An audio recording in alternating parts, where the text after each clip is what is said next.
Hello guys, welcome to my আয়ো Bangla YouTube চ্যানেলে। আজকে আবার একটি নতুন ভিডিও নিয়ে চলে এসেছি। আজকে আমরা দেখব ভারতের সব থেকে পুরনো রেলওয়ে স্টেশনগুলিকে।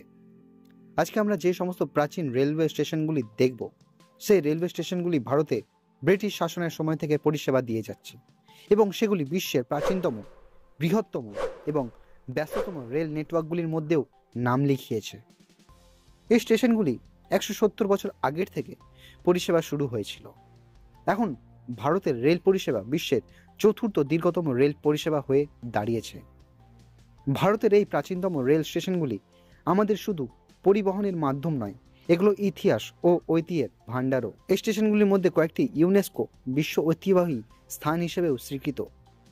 তো আসুন ভারতের প্রাচীনতম রেল স্টেশনগুলির যাত্রা শুরু করি এবং প্রত্যেকটির অনন্য গল্প দেখে নিই। চ্যানেলটিতে নতুন এসে থাকলে সাবস্ক্রাইব করে অল নোটিফিকেশন করে দেবেন, কারণ এরকম বাংলা ভিডিও আপনি এই চ্যানেলে পেয়ে যাবেন। আর ভিডিওটি ভালো লাগলে লাইক করে দেবেন আর শেয়ার করে বাকিদের দেখার সুযোগ করে দেবেন। তো চলুন শুরু করা যাক আজকের ভিডিও। ভারতের প্রাচীনতম রেলওয়ে স্টেশনের তালিকায় প্রথমেই আছে ছত্রপতি শিবাজি টার্মিনাস। টার্মিনাসটি ভারতের পশ্চিম অংশ আরব সাগরের তীরে মুম্বাই অবস্থিত। স্টেশনের নির্মাণ কাজ শুরু হয়েছিল 1878 সালে এবং নির্মাণ কাজটি সমাপ্ত হয়েছিল 1888 সালের মে মাসে এবং মোট খরচা হয়েছিল 16,14,000 টাকা। এই স্টেশনের নকশাটি তৈরি করেছিলেন ফ্রেডরিক উইলিয়াম স্টেভেন্স এবং এটি একটি উচ্ছ্বসিত ইটালির গোথিক স্টাইল অ্যাক্সেল হ্যাগের প্রাথমিক নকশা থেকে ডিজাইন করা হয়েছিল। ছত্রপতি শিবাজি মহারাজ টার্মিনাস ভারতের সব থেকে ব্যস্ততম রেল স্টেশন এবং ইউনেস্কো বিশ্ব ঐতিহ্যবাহী স্থান হিসেবে উল্লেখ করা হয় এবং এটি আগে ভিক্টোরিয়া টার্মিনাস নামে পরিচিত ছিল। ছত্রপতি স্টেশনটির মধ্যে 18টি প্ল্যাটফর্ম এবং 40টি একাধিক ট্র্যাক রয়েছে এবং স্টেশনটি ভারতের মুম্বাইয়ের প্রধান রেল স্টেশন এবং শহরের কেন্দ্রীয় রেল ব্যবস্থার সদর দপ্তর এবং প্রতিদিন কম করেও 10 লক্ষেরও বেশি যাত্রী এখানে যাতায়াত করে। ভারতের দ্বিতীয় প্রাচীনতম রেল স্টেশন হল হাওড়া রেল স্টেশন। এটি ভারতের পশ্চিমবঙ্গ রাজ্যের হাওড়া শহরে অবস্থিত। এই রেলওয়ে স্টেশনটি ভারতের বৃহত্তম এবং ব্যস্ততম রেল স্টেশনগুলির মধ্যে একটি। এটি ভারতের প্রাচীনতম রেল স্টেশন।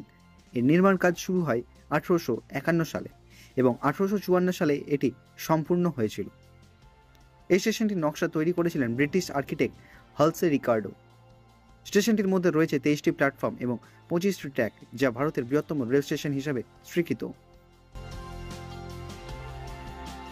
ভারতের তৃতীয় প্রাচীনতম রেলওয়ে স্টেশন হচ্ছে রোয়াপুরাম রেলওয়ে স্টেশন।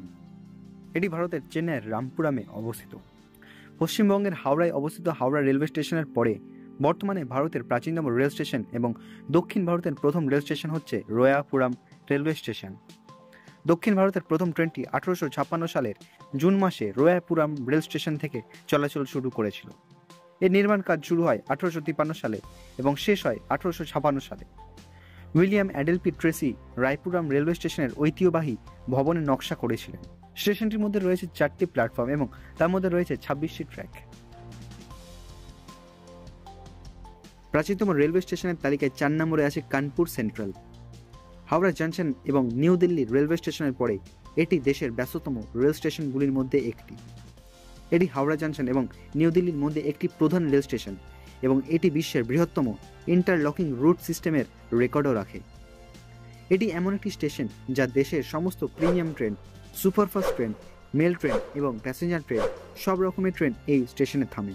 স্টেশনটি 1928 সালে নির্মিত হয় এবং এটি ব্রিটিশদের দ্বারা নির্মিত হয়েছিল। স্টেশনটি ভারতের পূর্ব ভারতীয় রেল দ্বারা নির্মিত এবং স্থাপত্যের দিক থেকে সবচেয়ে সুন্দর ভবনগুলির মধ্যে একটি। এই স্টেশনটির মধ্যে 10টি প্ল্যাটফর্ম রয়েছে এবং 28টি ট্র্যাক রয়েছে। আগে শহরটি উত্তর ভারতের ম্যানচেস্টার নামে পরিচিত ছিল। যখন এই শহরের রেল স্টেশনটি স্থাপন করা হয় তখন এর নামকরণ করা হয় কানপুর সেন্ট্রাল। প্রাচীনতম রেলওয়ে স্টেশনের তালিকায় 5 নম্বর আছে ভাডোদারা জংশন। এই রেলওয়ে স্টেশনটি গুজরাটের ভাডোদারার প্রধান স্টেশন এবং ভারতের পঞ্চম ব্যস্ততম রেলওয়ে স্টেশনগুলির মধ্যে একটি। স্টেশনটি 1861 সালে তৈরি করা হয়েছিল এবং স্টেশনটি সেন্ট্রাল ইন্ডিয়া রেলওয়ে কোম্পানির জন্য তৎকালীন গাইকোয়াড় শাসক মহারাজা খান্ডেরাও এই স্টেশনটি নির্মাণ করেছিলেন।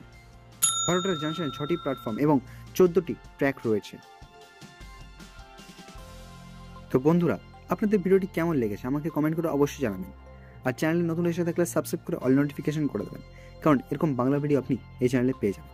তো আজকের জন্য এটুকুই, আবার পরের ভিডিওতে দেখা হচ্ছে। আপনারা সবাই ভালো থাকবেন, সুস্থ থাকবেন।